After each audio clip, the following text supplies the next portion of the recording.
Welcome to the Classical Commons podcast.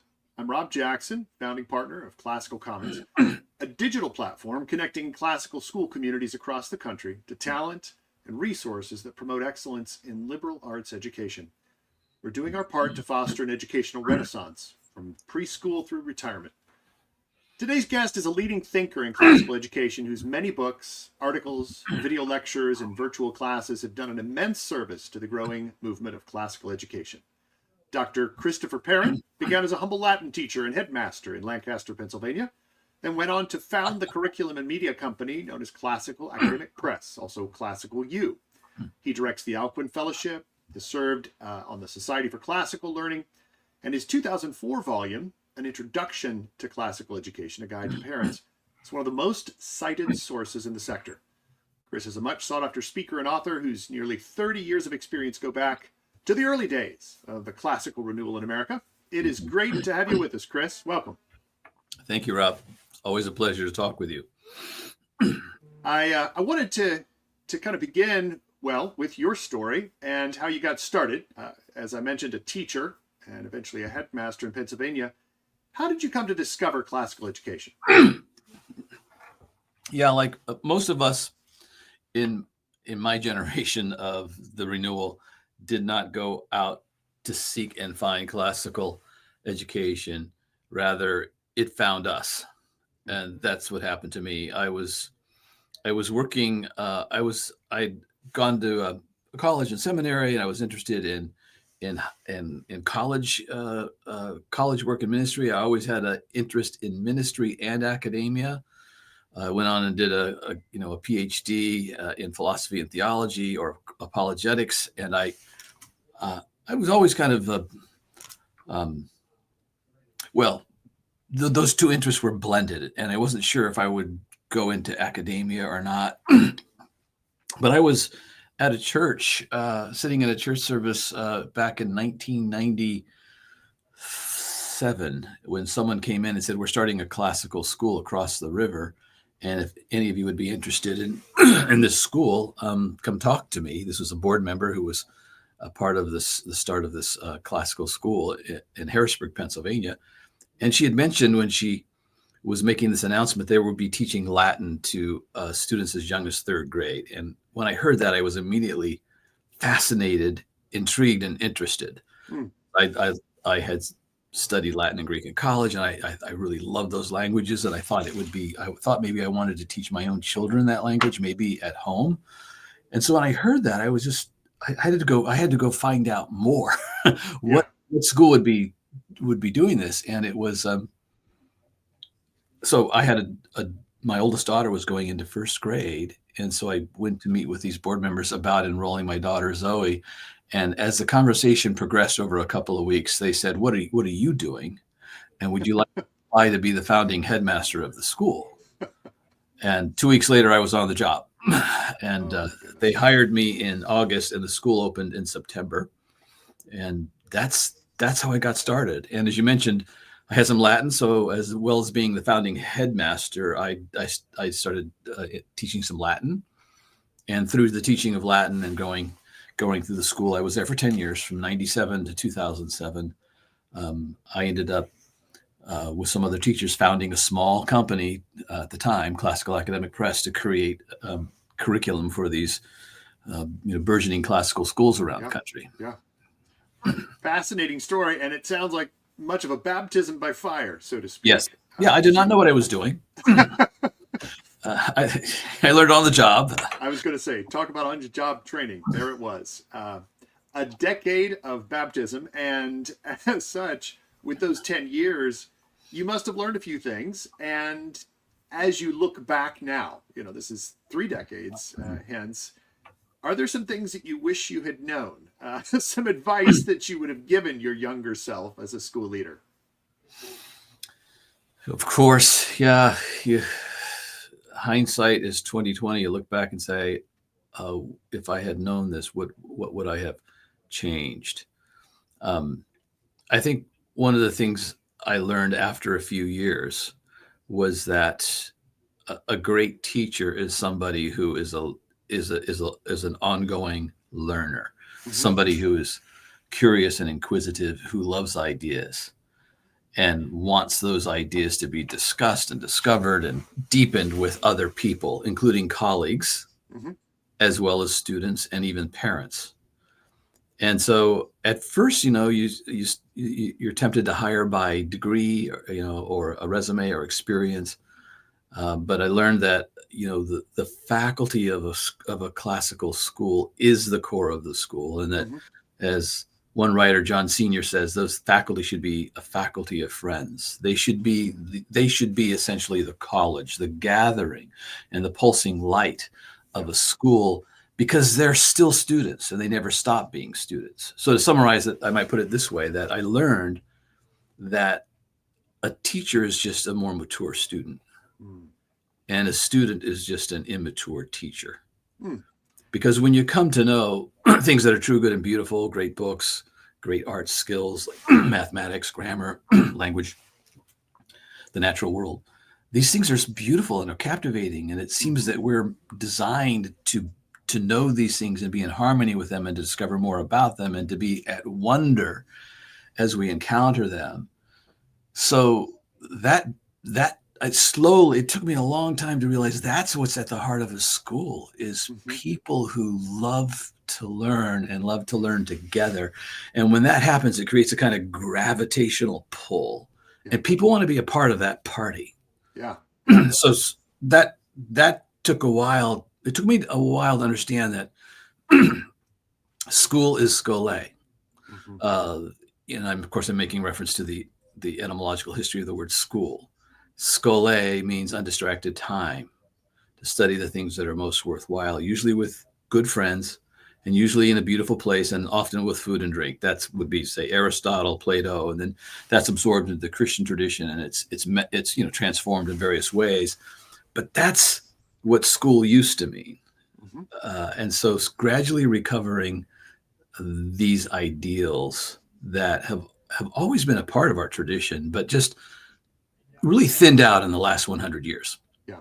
Well, I mean, if that's the case, then as you came to this realization with your own faculty there in Harrisburg, did you make some specific changes? What kind of activities did the school undertake to cultivate that faculty of friends, as you described it?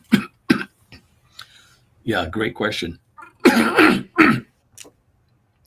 Well, we started to try to provide forums by which the faculty could engage in discussion together with students also present. That would be, we ended up calling these vittlemoots, vittle meaning food and moot meaning like a discussion.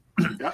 And it was this idea that we would gather some faculty and maybe some guests that were invited around a table for a kind of seminar discussion with the students in a big circle around who would observe this discussion. And we would do maybe like 2 20-minute discussions that would end with the question, what do we take away from this discussion? What does this mean?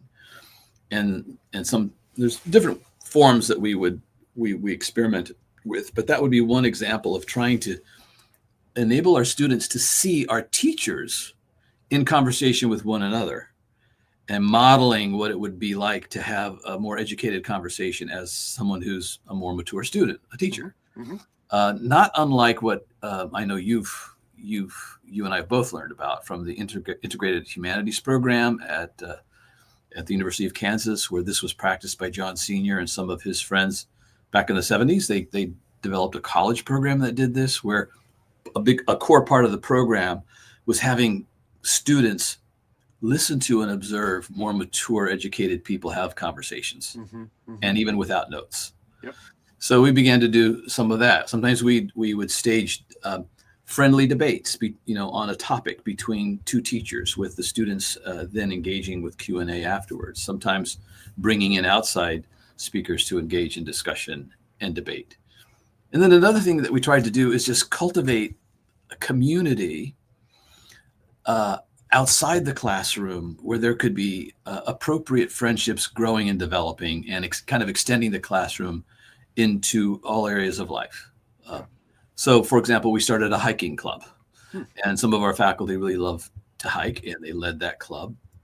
But that club became important beyond just exercising the body, the conversations that would happen on the trail. Mm-hmm. And we looked for ways to invite students into faculty homes. So we had film festivals, where we would watch a film together, invite students to come, and then the teachers would be there as well, and there'd be a discussion that would follow, and of course some good food to eat and so forth. Kind of doing a little bit of Scholé, but outside of the classroom. Yeah. In this case, based on a film. Another thing we did was we called them Shakespeare nights, where we would invite, I think it was just juniors and seniors. They could come to one of our board members' home, as I remember it. Everybody would read, say, Measure for Measure, and come, and everyone would be assigned a part, or most people would. You'd be invited to bring a prop for your character, and then we would have some good food and drink, and then we get in a big circle, and we would read the play. Parents, board members, teachers, and high school students. Wow. And these were great times. And so the relationship and that kind of forged friendship of learning, transcended the classroom. And it was like breathing. There was a classroom, you come in and it's a focus study, but then you go out into other walks of life. I'll give you just one example of how this organically grew, at least in my own family. When my daughter turned 16, she wanted to have her 16th birthday party. He said, well, who do you want to bring? She wanted to bring 3 or 4 of her close friends and 3 teachers. And they came. That's wonderful. And she would babysit for these teachers' kids and so forth. There was, and in our case, it was a Christian classical school. So there was a lot of church involvement. And so some of these teachers were also church members. So there was this woven tapestry, this fabric of the school, the home, the church, hiking club, Shakespeare nights, debates and discussions, these vittlemoots. These things kind of all ended up being folded in together to create a formative experience for my daughter. Now, as I say this, it sounds like it went pretty well. But we were learning as we went, and we made a lot of missteps, and we didn't do this perfectly by any stretch. But in my experience, over a 10-year period, we were starting to. We slowly were recovering a way of thinking about and doing education that was much more formative and communal and interactive and intergenerational than I had ever imagined education to be prior to that time. Well, I say, first of all, I never heard about vittlemoot, so thanks for sharing that. We invented the word. Well, I was going to say that's going to go into the show notes as a neologism straight from Harrisburg. And your experience there, but I'm really fascinated by the way in which these activities just had to, as you're describing it, I can't imagine otherwise. They had to create a kind of culture of learning, and a culture of, as you said, community, a culture of this sort of extending the life of mind into all that we do. It wasn't partitioned into the schoolhouse. That's alone, right. Right.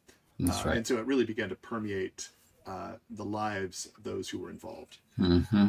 I really want to switch topics just here for a minute, because you went from that work, which must have just been extremely formative, both for you and those involved, to become a publisher. And you said that came out of your experiences there at the school. You've since developed courses with Classical U, materials galore. I mean, you have a whole portfolio of resources and curriculum and teacher training. So how do you go about identifying the needs of this growing market? Because again, you had your experience, but you want to look at other communities, I'm sure, to understand what they're looking for. How have you done that? Oh, yeah. Thank you for that question. It was born out of my own experience at Covenant Christian Academy in Harrisburg. I did resign in 2007 to go to work full time with Classical Academic Press, but I'm glad to say it was a very pleasant departure, and that board knew a year before I was going to leave, and we made a good transition, generally speaking, although transitions can always be challenging. And then my kids, all three of my children graduated from the school, even though I wasn't there. I continue to be just very friendly. I loved the school. But while I was there, I was responsible for staff training, and the blind leading the blind. How do I train teachers pedagogically when I was trying to recover classical education myself? Now, I was a classics minor in college, but I did not know what classical education was. I had studied some Latin and Greek and some Greek and Roman history, but I didn't know pedagogy. I couldn't have named for you the 7 liberal arts. I didn't. Right. And I knew something about them around the edges, but I couldn't have named them for you. I didn't know the history of education. I didn't know what had happened in the last 125 years in the U.S. when progressive education emerged and grew and essentially replaced much of what classical education was. I did not know that classical education had lots of different streams and that it had ebbed and flowed, and there were times when it was doing well, and there were times when it had been corrupted in various ways and calcified. I had to learn all of that slowly, and I had to learn about what good teaching was. And some people are kind of naturally gifted with students and so forth, and it's great when you have that gift, but there's training that's involved as well. And even someone who's naturally gifted won't come into his or her own unless they've been mentored and trained well or coached well. Similar like athletics. Somebody might have the natural genetic disposition to be a great NFL quarterback, but they're going to have to be trained and coached if they're ever going to be an NFL quarterback. So we trial and error as we would read things in books about what good teaching was, and then try to do it in the classroom. And then sometimes it wouldn't work. What we read about didn't happen. And then you start working with anybody you can find who's doing good work and for example, Rob, leading a good seminar discussion about literature. Doing Socratic conversation. This is one of these pedagogies that we've inherited, or learning what great oratory is, the art of rhetoric, or learning how to teach students to use logical skills, not just some generic critical thinking, but actually learn what formal logic is and informal logic is, learn all the fallacies, learn how to discern them, detect them, and avoid them, and then turn your own speech into something persuasive and captivating and beautiful. You can read about this, but then go try to do it. It's similar, like you might read lots of books about what it means to be a great quarterback or throw a spiral. You have to be coached. So it was a lot of finding people who were making progress, finding people who had talent, finding people who were doing well, and then having them emulate them, having them train, having them observe. But I was doing a lot of this, and of course flailing, especially in those early years. And then I began, after about maybe 7 or 8, and certainly after I went full-time with Classical Academic Press, I was doing some staff training and consulting, and I would go to a school to do, say, 2 days of staff training. And I would ask them, what is your professional development plan? What are you trying to do? And most of the time, these schools would say, these are schools that were startup schools, most of them. They would say, well, you're here. You're kind of our PD program this year. You have 2 days here in August or something.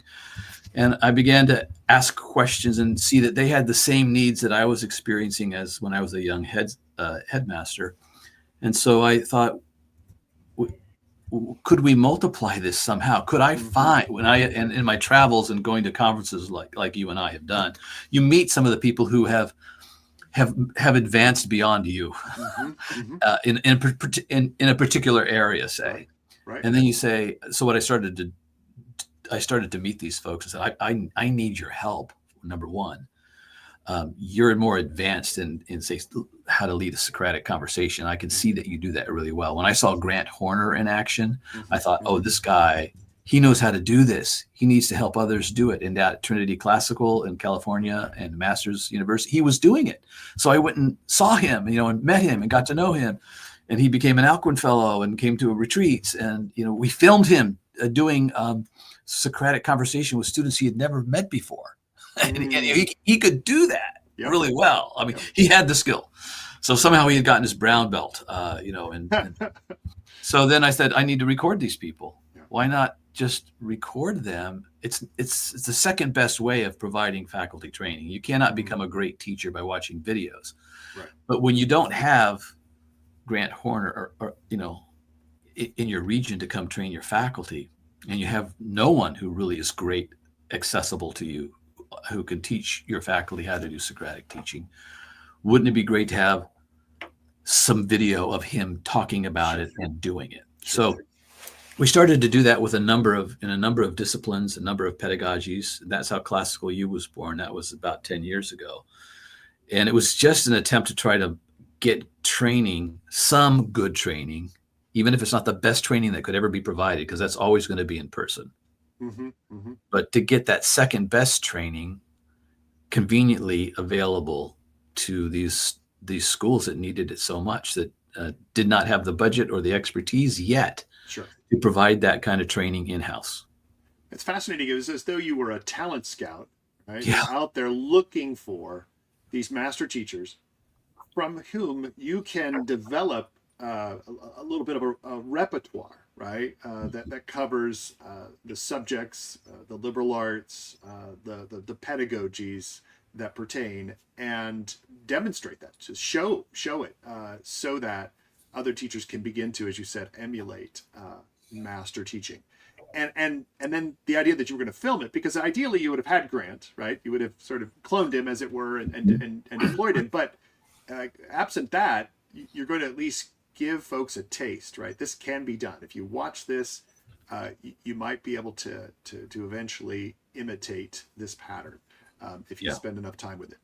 I'm really fascinated, because that suggests a very Aristotelian approach. You're on the ground looking for the talent, trying to bring it together, somehow collate and establish a kind of framework for this. Now, you had written the book that widely received an introduction to classical education. Has that activity of talent scout and capturing these great teachers on film informed subsequent versions or maybe editions of that book, or others that you have written or had written with Classical Academic Press? Well, you're prescient. That's exactly what's happened. You meet people, and because I'm a publisher, we do three things at Classical Academic. We have a curriculum. We have a curricula for every major line except for mathematics, and then we do teacher training through Classical U. And then we have an online school called Scholé Academy. That's 95% or more are homeschooling families that outsource a few courses to their students, in areas where the parents feel like they need an expert to do the teaching online. Yep. But as you meet people like Grant or Kevin Clark or Robbie Jane, when they're the best that you've seen, you say, can you come write a book for us? Yeah. So we published the liberal arts tradition that Kevin Clark and Robbie Jane did. They spent 10 years researching the history of education. That book has gone through 4 editions, and we would meet at retreats and the Alpine retreats, and we would discuss what they were doing and what they were writing and the training they were doing. And there was a feedback loop with 10, 20, 30 people sometimes, and they just kept rewriting and developed. So that book developed kind of in community over time. And that kind of thing has happened again and again. Yeah. Now, in my case, I did write this very short introduction to classical ed for parents who were coming into these schools. But as I began to keep reading and researching and learning from, Kevin, Ravi, David Diener, Grant Horner, all these folks that became colleagues, I started to read and research on Scholé. Mm-hmm. So I did write this little book called The Scholé Way that's come out. Mm.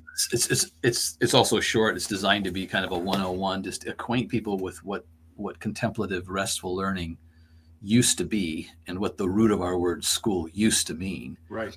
Because I think in addition to active learning, we also need some contemplative learning. So that's come about because I've rubbed shoulders with all of these colleagues. Mm-hmm. In other words, it's not something what we're discovering, what we've all learned. We're all learning together, because you until recently you could not go to a college program or a college, graduate program and learn about classical education. Now you can.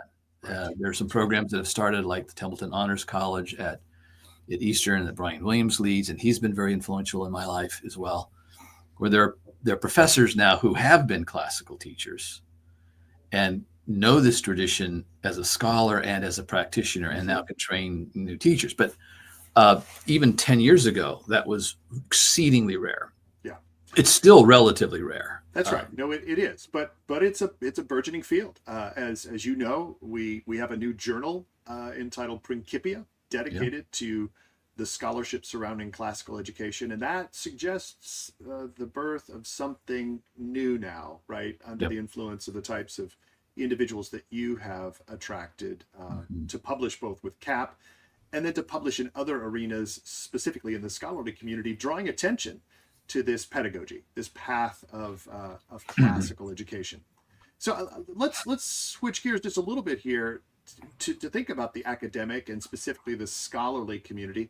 Your own training all the way through graduate school includes degrees in history, and then that minor in classics that you mentioned, great books. You studied and did graduate training at the St. John's College.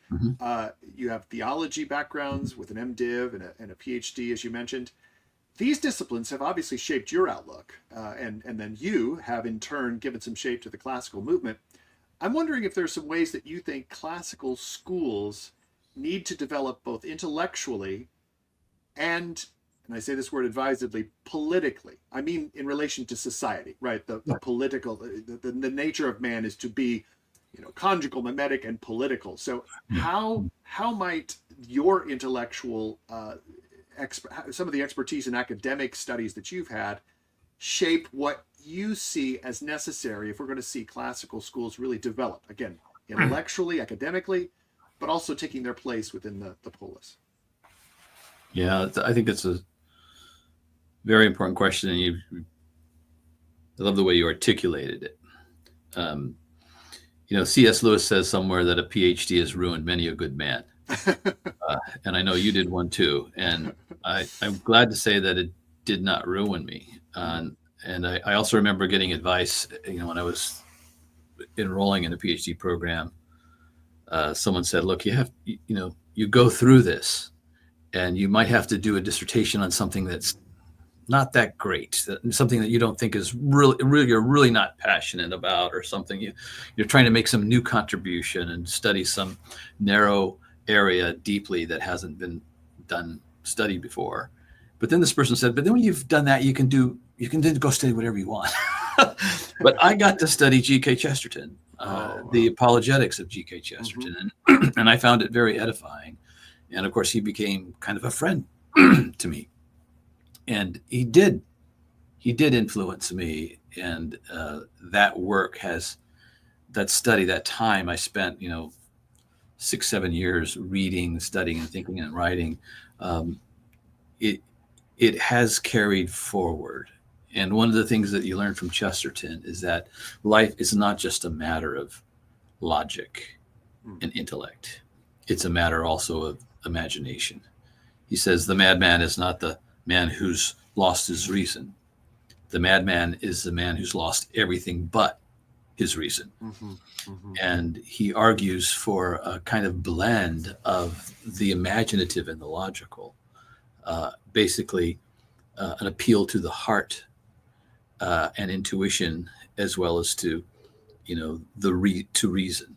And he helped me that way. I've always, that stayed with me, that people are persuaded and change their course of action, not just because of reason, because we're not just logical machines. We are logical, but we're more than that. We have to understand the heart. And so this relates, I think, to how we do education, at least for me, that we have to appeal not only to the intellect of students, but also to their passions, their loves, their intuitions, because that's a part of what it means to be a human being as well. So it's a more holistic, blended anthropology, you might say. And Chesterton taught me that and my graduate work and writing helped me in that area at least. And I think that does carry forward into what education should be. It blends with the history of education, the classical history of education. And Chesterton himself knew, as he was a generalist, but a brilliant generalist. Mm-hmm. Mm-hmm. He called himself a jolly journalist. That's what he wanted to be known as. But he was well read, and he knew a lot about the past, and he knew a lot about education. It was he who said that education is the transmission of the soul of society from one generation to another. Mm. He also said it's telling the truth to the last baby born. Mm. He said it's not just, it's poking and pulling, he said, because he knew that instructio means to build in, Mm-hmm. but he knew that educatio means to draw out. So he said, you poke and you pull. I just love his way of speaking about these things. And those things were with me. And I was doing I was actually finishing my dissertation while I was ahead of school. So I was thinking about Chesterton while I was also thinking about classical education. Mm-hmm. So he did help me. That study did help me. But then your question about the polis, he helped me there too, because he would have these debates with guys like Richard Blatchford. You can read these debates. He would travel around and debate, and also with George Bernard Shaw. They were ideological opposites. Mm-hmm. Shaw being a socialist atheist, and Chesterton being a conservative Catholic, but they loved each other. Mm-hmm. And they would do these debates where they were entertaining, they were sharp, they were the iron was sharpening iron, sparks were flying, but they loved each other. Mm-hmm. In other words, Chesterton and Shaw could model for us what civil discourse could be and should be. Mm. People could disagree respectfully, even pointedly. And Americans sometimes have a hard time understanding this because we're so contentious. Chesterton came to the United States, and American journalists had read about all of the debates that he has with George Bernard Shaw, this Fabian socialist, etc. And they asked him, "Do you regard Shaw as the coming peril?" And he said, "No, I rather regard him as a disappearing pleasure." And he could do that, and Shaw would laugh at him and loved him. Mm-hmm. So I think there needs to be some levity injected to our whole enterprise. Yeah. Some mirth. Indeed. Not some laughter. Yeah. That's mirthful and jolly, rather than satirizing ridicule. Mm-hmm. And so we have people who are part of trying to renew traditional education and classical education, who sometimes, I would just say, we're too somber and serious. Yeah. Chesterton also said, a man should take his mission, but not himself seriously. He also said that angels can fly because they take themselves lightly. And he said the devil fell because of the force of gravity. Mm-hmm. And so, when you're involved in something you think is really important, you're tempted to become grave about it and serious about it and heavy about it. Like you and your mission are the only thing that matter. Mm-hmm. And you can't really learn from people who disagree with you. Mm-hmm. And there's, you want to quickly stiff arm those who don't really accept your point of view sufficiently or purely enough. Right. And then they're to be pushed aside. And I think we learn from those people who oppose us, and we can even laugh with them. So could we find a way of being in the polis together where we can welcome a spirited debate without trashing the other person? Yeah. I recently discovered, under the influence of Dale Alquist, head of the Chesterton Society, that Chesterton's great, perhaps his magnum opus, his great work, The Everlasting Man, was prompted by engagement with another of his friends, as it were, friends opposed to him on many positions, H.G. Wells.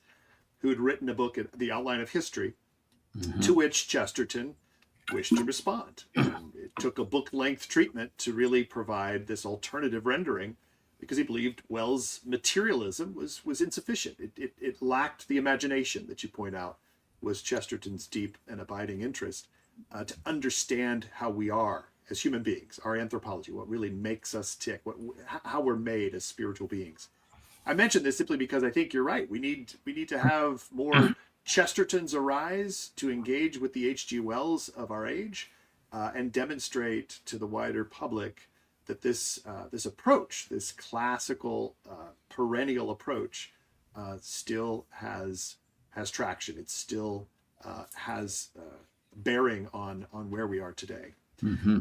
I think as a result of that, I'd really like to get your take. As an author, as a public speaker, you're out there, you're talking to people, you're getting their reading, sometimes their misreading of classical education. Mm-hmm. I'd like for you just to give us a couple, 2-3 misconceptions that are fairly common as people entertain or speak of classical education, right? Yeah.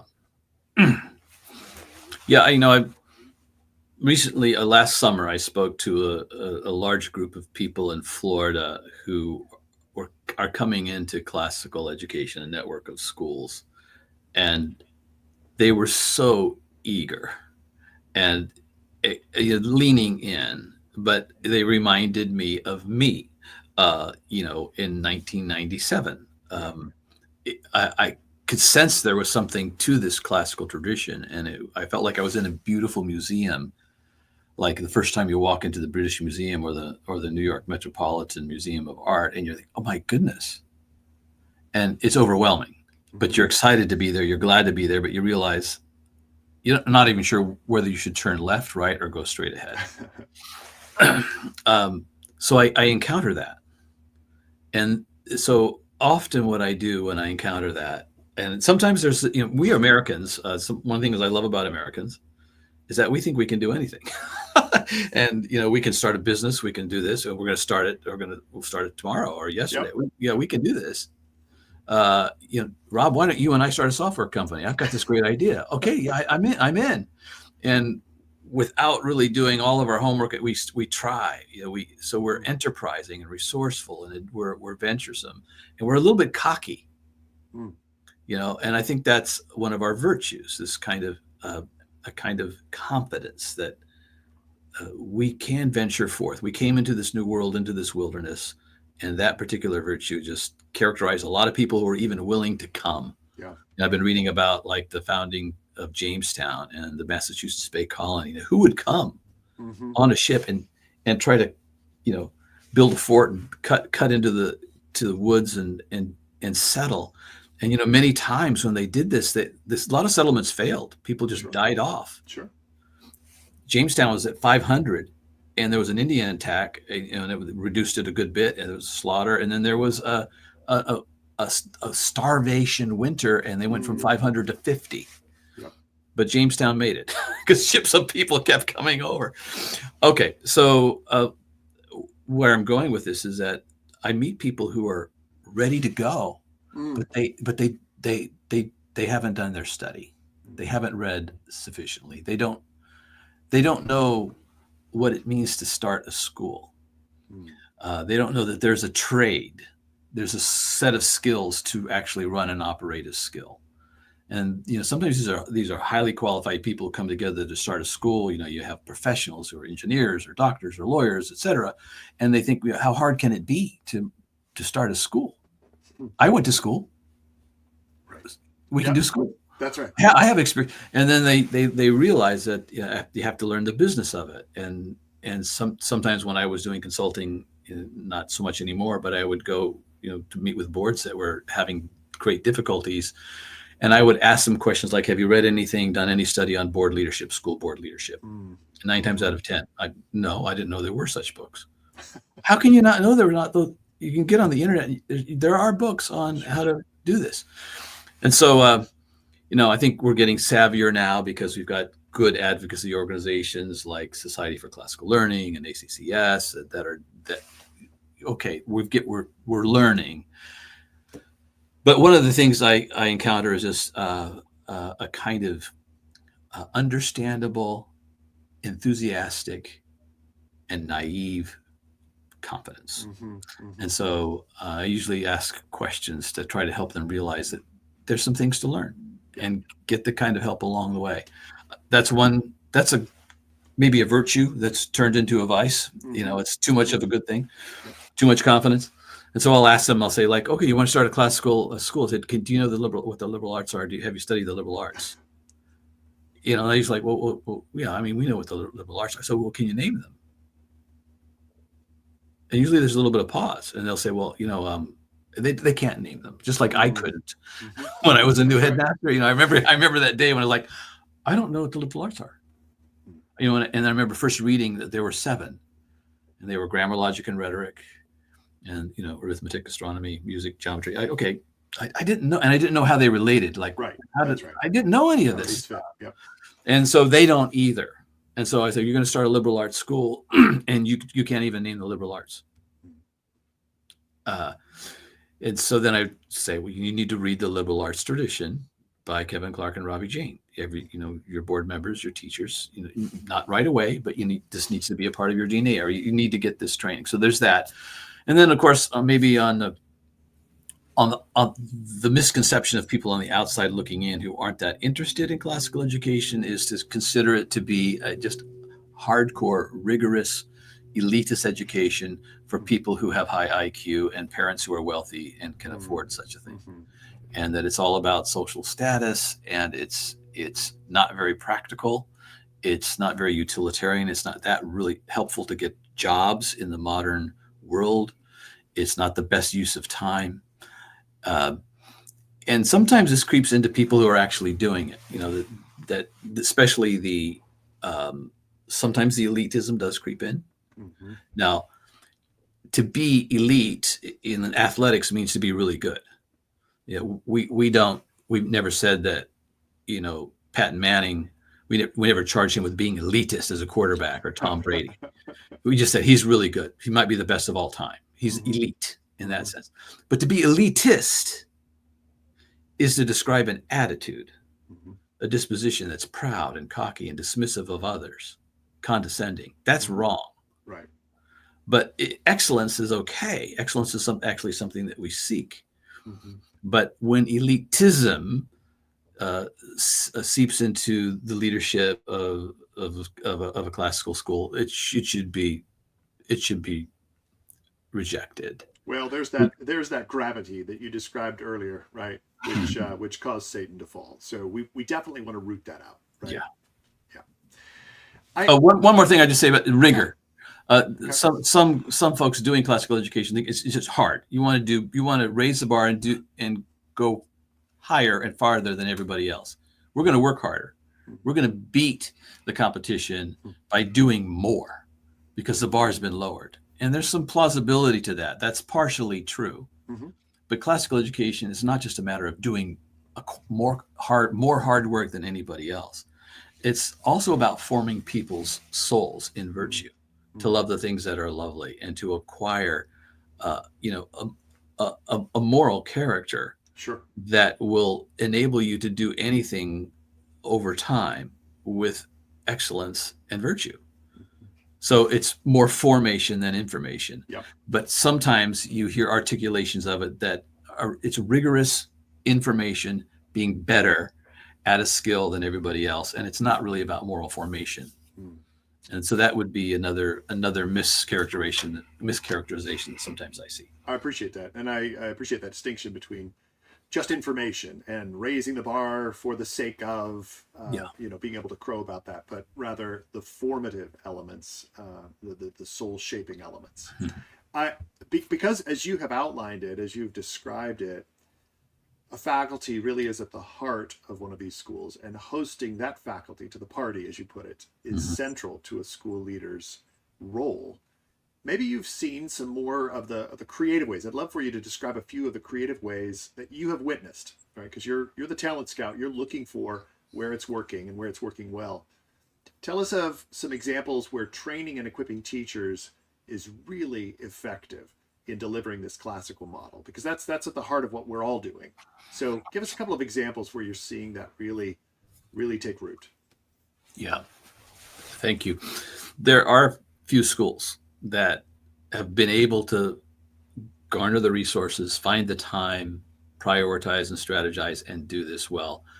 But boy, it's challenging. It's challenging at every stage of a school's growth and evolution. At the startup stage, the challenge is obvious.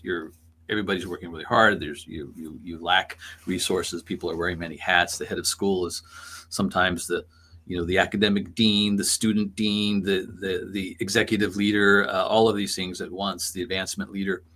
And that's the way it needs to be when you start a school with 52 students. But as schools evolve, the challenge continues, but in different ways. For schools get busier, and maybe you do hire an academic dean, or say an upper school head or a lower school head, and those are the people that usually, as a school grows, are responsible to deliver educational coaching and training. And I have seen schools do that and do it pretty well. And then as the school grows, I've seen that begin to diminish, because that academic leader has to take care of more and more things, because there's a volume of everything, and there are more various challenges, problems, meetings that need to be had, meetings with parents. There's more parents. There's more of everything. And so often it's easy for that academic leader to start cutting out educational mentoring and training. So I see it even with some of the schools that have grown. It's still a challenge to keep delivering great educational training and to really care for your people. But I've seen some schools, like, this is a bit of a mystery to me. Why schools don't ensure that the academic leads are required to spend, say, at least 20% of their time observing teachers, coaching them and mentoring them, regardless of their level.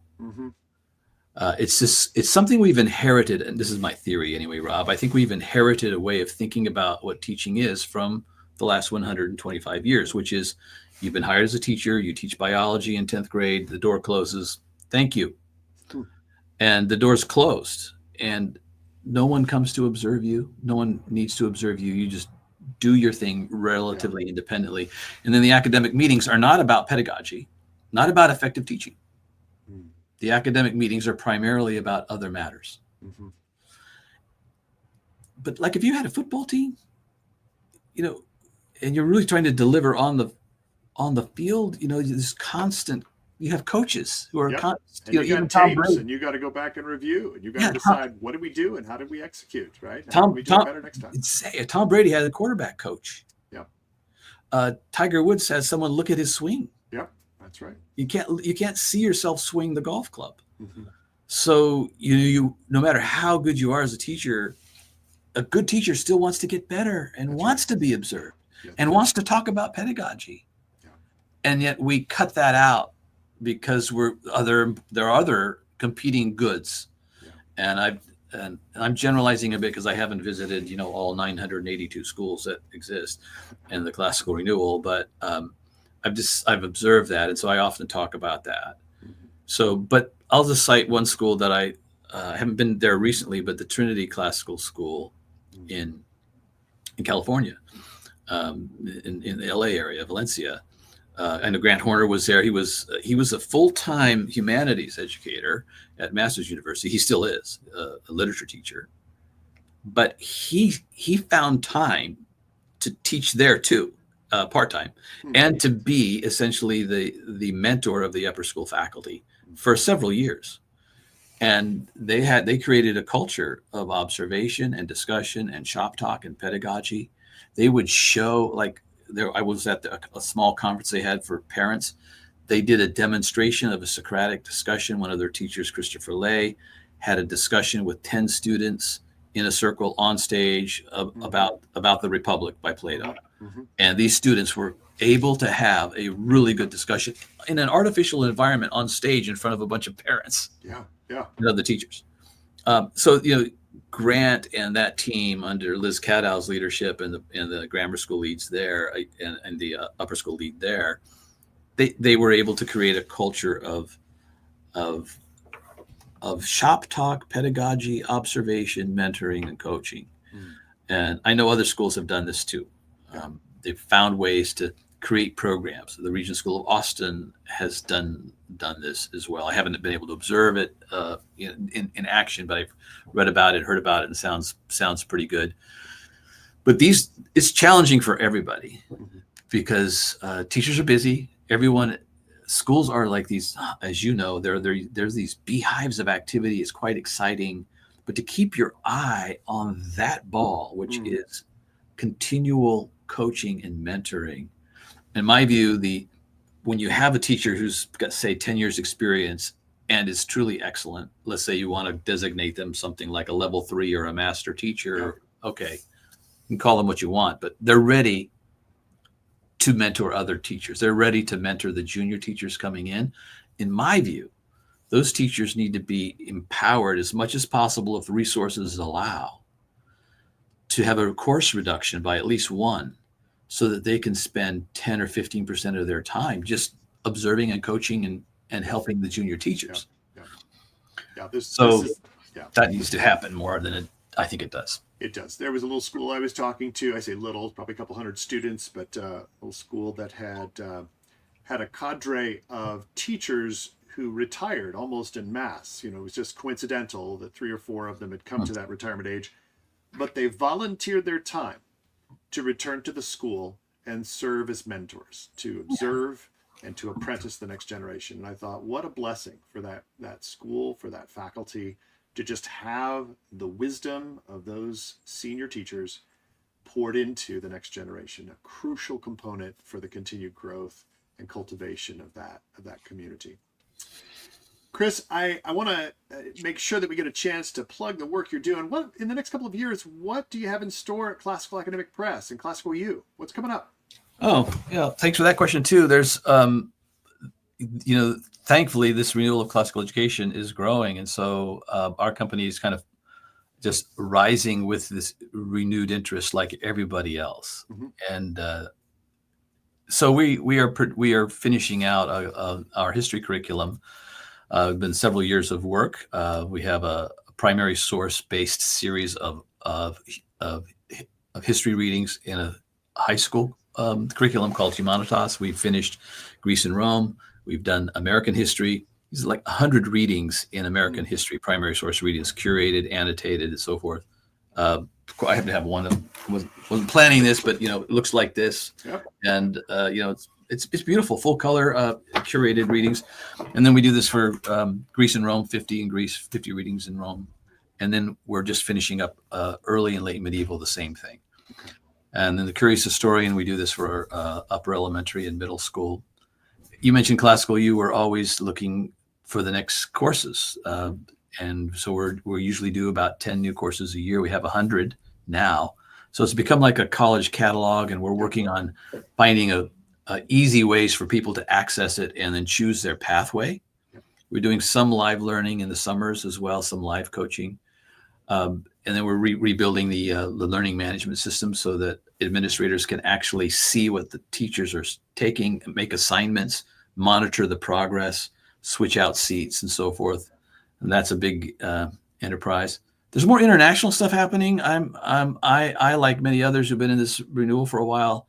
I'm getting invitations to almost every continent: Australia, Africa, Latin America, the UK, Hong Kong. The renewal of classical education is now an international phenomenon, and it's growing. And I'm trying to figure out how to best use my time there, and how do we help? Do we translate things into Spanish? There's a big, we're thinking about that. Sure. And then we're going to be producing a mathematics curriculum, and that's going to be probably a 5-year process, upper school mathematics. Yep. And Robbie Jane's going to be a part of that project. There's always some project. And then I guess I just mentioned we have a book on pedagogy, since we talked about that a little bit, called The Good Teacher. 10 key pedagogical principles for transforming your teaching. And I co-authored that with another longtime classical educator named Carrie Eben. who has a lot of lower school expertise, which isn't my area of expertise. So we've written that book. It'll be coming out this spring or summer, and we're recording a course on that. We're trying to help folks to think about good pedagogy principially before they think about techniques. Yeah. Techniques are important, but the principles help you to choose what tool to pull out of the toolbox. And so we've created that book, and that's coming out. Well, we're so pleased at Classical Commons to be partnering with CAP, with Classical U, in part because our client schools are looking for these very resources and have found them so helpful. And we're going to plug them in as best we can and see if that partnership doesn't help to really expand the reach of classical education in this country. So we're thankful for your support and partnership. Well, we feel back at you, Rob. Thanks for what you're doing with Classical Commons. There's so much work to be done, and there's such a great need. I didn't intend to go quite this long, Chris. It's been a great conversation. I just want to thank you again for carving out an hour of your day to speak with us. It's been a great one. Thanks again. It's been my pleasure. Thank you for having me. Join us weekly on the Classical Commons podcast for updates on the Renaissance in classical liberal arts education, and learn more by signing up at classicalcommons.org.